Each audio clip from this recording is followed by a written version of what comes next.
back to the channel and welcome back to my MGB GT.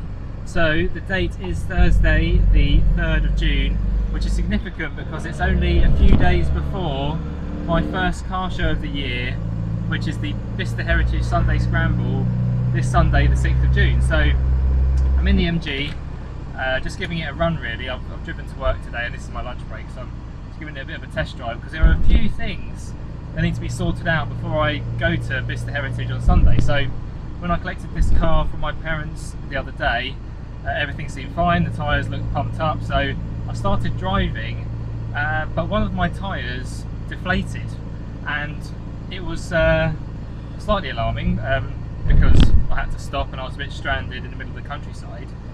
But what had happened is that the tyre valve stem had all cracked, and these tyres are only a couple of years old, so the tread on the tyre is all fine and everything, but just the stems have started to go all perished. So on one of the tyres the air had started to come out and gone completely flat. The other three wheels I checked, and although they weren't letting any air out, they were all cracked as well. So I've had to renew all those tyre valves, which is fairly cheap to do, but I had to replace one of the tyres because the running it flat had damaged the sidewall inside and that kind of thing.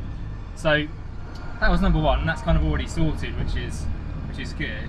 Another thing that seems to be wrong with this car is something you only notice when you're going a bit quicker on the road, and going on the motorway it's going to be very noticeable, and that is an extra sort of wind noise and mechanical noise that I noticed. And I don't know if this will pick up on the microphone because I'm only going slowly at the moment. I might see if I can do like a test while I'm driving along a bit faster.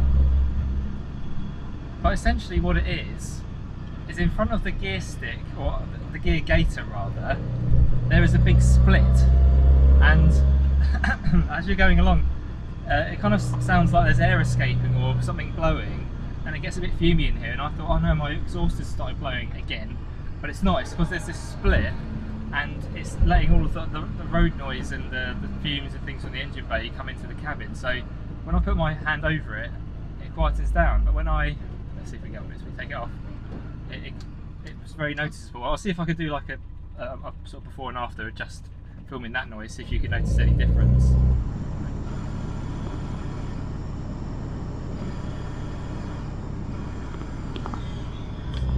But anyway, I've got a new gaiter to fit anyway. The other thing that I've noticed with this car is that the driver's door now no longer locks for reasons unknown. I'm guessing just the mechanism's worn out and either needs to just be adjusted or oiled or something, or it could need replacing. So I won't get replacements in time for Sunday, so if this video goes out before then please don't steal my car. But yeah, that's one of the things I'm going to try and sort out before I go, but not essential really, because these cars are easy to break into. So if someone was determined enough to break into it, then they'd be able to. It's just a extra feature. And then the last thing, which is kind of an odd one, is that it seems to drive okay, this car, but when I come off the throttle I'm getting loads and loads of backfiring.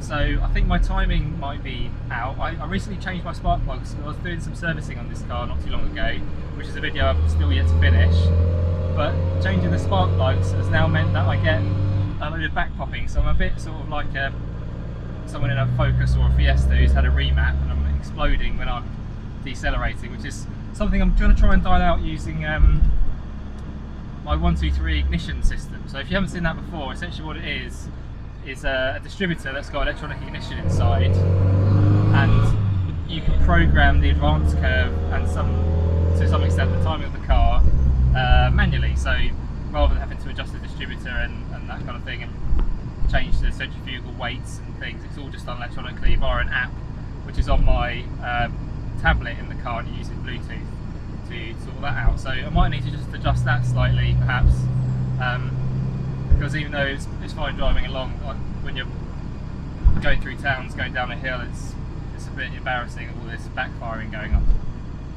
So today then I'm just going to go for a little bit of a drive, see if I can dial out this ignition problem a little bit, just by adjusting it a little bit at a time, and hopefully get these other jobs done before Sunday. So once I finish work, I'll go home and see if we can get this door apart to do the door locks and maybe replace this gear gaiter as well.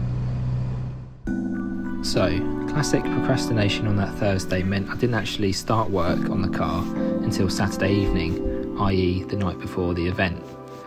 I started off by working on the gear lever gaiter, as it seemed pretty simple, just 4 screws and the gear knob off the top, and then swapping over the gear gaiter and making sure it was sealing all the way around before putting everything back.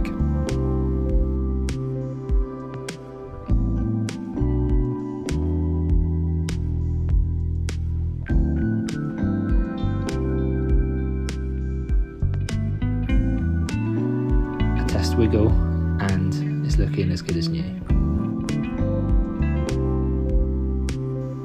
Next up was the door lock. Now this is actually easier than expected. It was just a misaligned barrel, so some forceful turning of the key, put it back into the right position, and we've got top of the range 60 security back installed.